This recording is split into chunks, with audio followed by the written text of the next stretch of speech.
Pemirsa, Polrestabes Surabaya hari ini akan menggelar rekonstruksi kasus penganiayaan anak anggota DPR terhadap kekasihnya hingga tewas. Rekonstruksi akan dilakukan di beberapa tempat. Rekonstruksi digelar setelah polisi menetapkan Gregorius Ronald Tanur, yang juga anak anggota DPR Edward Tanur, menjadi tersangka penganiayaan kekasihnya. Rekonstruksi akan dilakukan di beberapa tempat seperti klub hiburan malam yang berada di dalam pusat perbelanjaan, Mall Landmark Surabaya Barat, apartemen, dan rumah sakit. Namun hingga kini rekonstruksi belum dimulai meski dijadwalkan berlangsung pada Selasa pagi.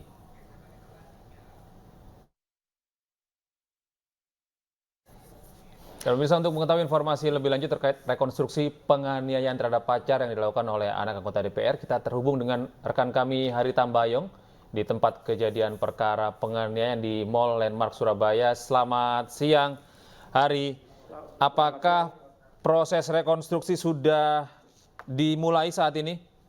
Ya, untuk proses rekonstruksi atau reka adegan sudah dimulai. Tadi mulai dari lantai parkir atau basement, tim Inavis dari Polrestabes Surabaya juga hadir dan tersangka juga terlihat dari Ronald Tanur juga dan beberapa keluarga yang ikut melihat reka adegan. Dan saat ini saya berada di salah satu ruang karaoke di mana tim Inavis juga melakukan reka adegan di salah satu ruang karaoke. Seperti apa kita lihat beberapa dari reka adegan yang dilakukan oleh pihak Inavis Polrestabes Surabaya. Ya, Hari, Anda juga tadi menyebutkan ada keluarga korban ya yang bisa turut hadir di sana ya? Iya. Siapa keluarga korban ini? Ini belum terlihat karena kita dari jarak jauh karena tidak diperbolehkan untuk mendekat. Namun tadi beberapa dari keluarga dan pengacara sudah tampak hadir di lokasi. Gitu, Aldi. Dan ini adalah salah satu ruangan yang merupakan salah satu bagian dari reka adegan di tim Inavis yang melakukan jadi bersama dengan tersangka di satu ruangan, Aldi. Oke, selama Anda di sana, Hari, apakah ada informasi terkait dengan fakta-fakta baru yang terungkap dan bagaimana saat keluarga tiba di lokasi, apakah ada informasi baru yang Anda dapatkan di sana? Ya. Saat ini masih belum tahu apakah ada adegan baru karena kita juga masih jarak jauh untuk melakukan pengambilan gambar. Namun di salah satu ruangan karaoke yang pasti sudah dilakukan reka adegan.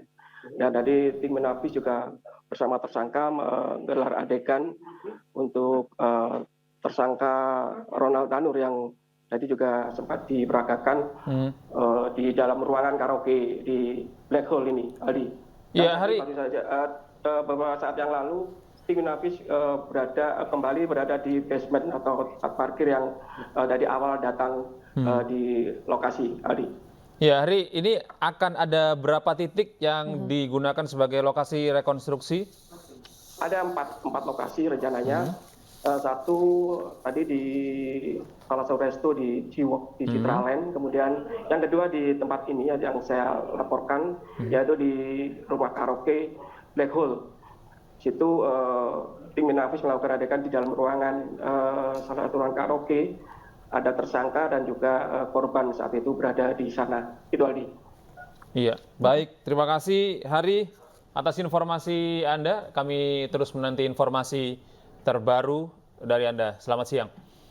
Dan pemirsa, berikutnya kita beralih ke informasi lain. Harga cabai di pasar tradisional Antri Baru Kota Cimahi melambung tinggi. Dan hal ini akibat kemarau panjang yang menyebabkan sejumlah daerah penghasil cabai gagal panen.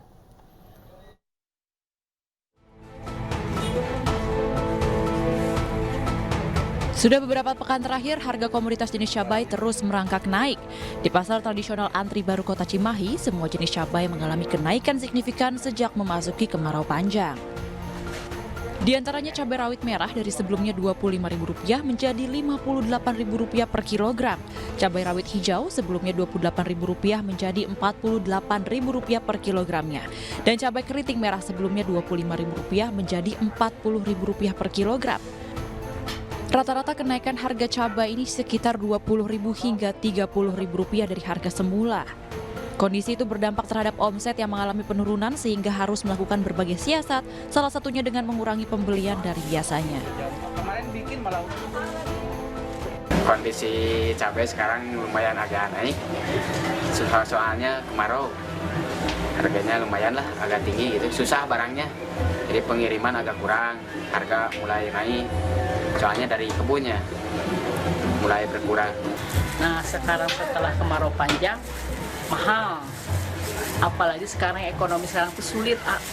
Makanya ya saya sebagai ibu rumah tangga berharaplah untuk kedepannya bisa lebih murah lagi.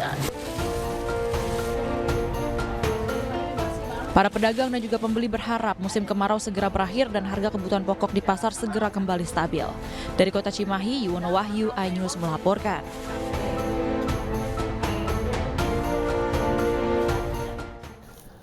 Iya, ini beberapa komoditas sudah mulai merangkak naik. Sudah dirasakan di tempat Anggi? Kebetulan sih jarang merasakannya karena jarang belanja langsung. Iya. Tapi mulai berasanya ini loh kok yang tadinya makannya pedas banget sekarang pedasnya tuh udah mulai berkurang. Mulai berkurang, mulai ya. dikurang-kurangin nih. Betul. Nah, kalau kita tadi sudah lihat bagaimana cabai naik di Cimahi, kita akan melihat bagaimana di ibu kota ya. Nah, ini kita akan terhubung dengan rekan kami Aulina Iyasa di Pasar Senen Jakarta Pusat. Selamat siang Aulina, bagaimana komoditas-komoditas di Pasar Senen ini, apakah juga mengalami kenaikan harga? Ya betul, selamat siang Gede dan juga Anggi dan juga pemirsa, betul sekali bahwa memang saat ini saya sedang berada di Pasar Senen. Untuk kondisi Pasar Senen sendiri memang sampai saat ini masih terlihat ramai, namun memang ada beberapa pengunjung yang mengaku sedih dan juga kecewa karena memang harga komoditi pangan yang cukup tinggi, melonjak tinggi pemirsa. Dan juga terutama pemirsa saya akan memberikan informasi mengenai harga cabai, yaitu harga cabai terdiri dari beberapa golongan pemirsa, yaitu ada harga cabai rawit hijau, cabai rawit merah, dan juga cabai rawit keriting, di mana memang harganya yang awalnya hanya Rp35.000 sekarang mengalami kenaikan Rp5.000 hingga Rp10.000, yaitu menjadi Rp40 sampai dengan Rp45.000. Dan bahkan tadi saya pun sudah menanyakan ke salah satu kios lain yang memang menjual harga cabai mencapai Rp50.000 pemirsa. Dan untuk harga ini pun memang sudah berlangsung selama seminggu belakangan ini. Dan untuk beberapa komoditi lain yang memang mengalami kenaikan harga di Pasar Senen pun, yaitu ada beras, sayur mayur, dan juga daging ayam, dan juga daging sapi. Namun memang untuk harga berapa kenaikannya memang sampai saat ini masih tentatif pemirsa. Ya, begitulah informasi yang bisa saya sampaikan dari Pasar Senen Jakarta. Untuk Anggi, Gede, dan juga pemirsa, kembali ke studio. Terima kasih Aulina Iyasa melaporkan langsung dari Pasar Senen Jakarta Pusat. Beberapa komoditas rupanya sudah mulai naik, bahkan dari sejak beberapa hari yang lalu ini. Iya, nah, makanya nanti kita harus mulai mengencangkan ikat pinggang atau mencari substitusi lain ketika ingin misalnya makanan yang pedas mungkin mulai dikurangi. Udah mulai dikurangi. Itu sebenarnya untuk kesehatan juga sebenarnya Mas Gede ya. Betul. Nah, ini kita beralih ke informasi berikutnya. Ini Didi Suratno Nugrahawan dicopot sebagai penjabat maksud kami wali kota Cimahi oleh Menteri Dalam Negeri Tito Karnavian. Ya, betul. Ini jadi Mas Gede dicopot karena dinilai tidak mampu untuk menekan inflasi dan juga menurunkan harga beras di wilayahnya. Kali menyampaikan kepada kota Cimahi, inflasinya tinggi, berasnya naik tidak turun-turun. Saya sudah berkali-kali ingatkan, tidak juga terkendali pada dikelilingi daerah penghasil cabai. Saya minta untuk diganti dan sudah diganti. Pencopotan ini terkait Pemkot Cimahi tidak mampu menekan inflasi dan tidak sanggup menurunkan harga beras. PJ Wali Kota Cimahi, Dik Suratno Nugrahawan, legowo dalam melepas jabatannya usai menjabat hampir 1 tahun. Dik bersama jajaran Pemkot Cimahi telah berupaya maksimal menekan laju inflasi, di mana pada awal Januari angka inflasi Kota Cimahi berada di angka 7%.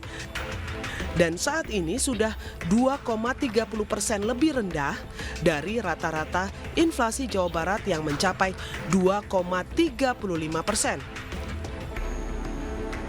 Yang disampaikan oleh Pak Mendagri ini adalah sesuatu yang positif untuk senantiasa mengingatkan daerah untuk betul-betul bersungguh-sungguh dalam upaya penanggulangan laju inflasi.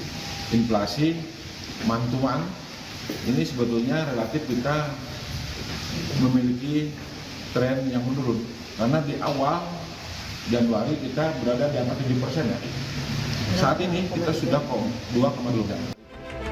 Diketahui pencopotan Dik-Dik sebagai PJ Wali Kota Cimahi diungkapkan langsung oleh Mendagri Tito Karnavian pada saat rapat koordinasi pengendalian inflasi tahun 2023 yang disiarkan melalui kanal YouTube Kemendagri pada Senin 9 Oktober 2023. Dari Kota Cimahi, Jawa Barat, Yuwono Wahyu, iNews melaporkan.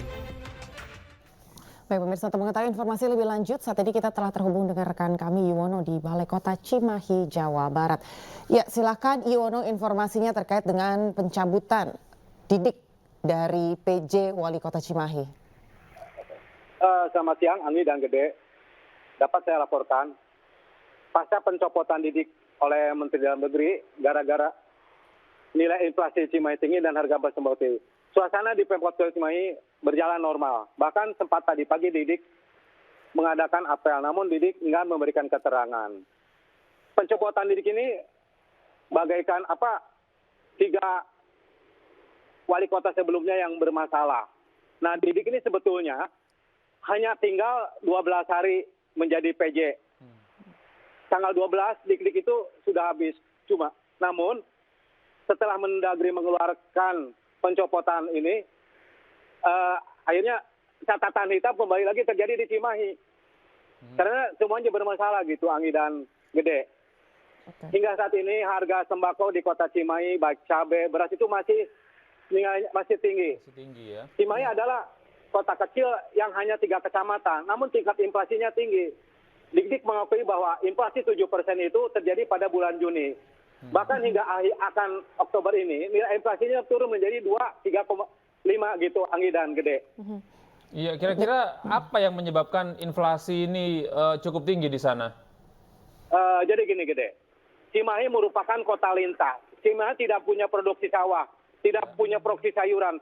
Semua bahan-bahan sembako itu datang dari luar. Dengan jumlah penduduk yang tinggi, hanya dengan 3 kecamatan, harga sembako terus naik. Sehingga tingkat inflasinya pun tinggi. Tapi Didik kemarin sempat memberikan keterangan bahwa inflasi turun menjadi 2,35.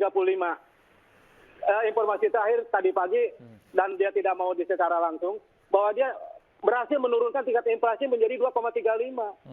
Gitu, Anggi dan Gede. Iya, baik. Terima kasih Yuwono atas informasi Anda. Dan semoga saja ini inflasi juga akan terus turun begitu sehingga dapat segera ditangani. Pemirsa, kami akan segera kembali usai jeda berikut ini.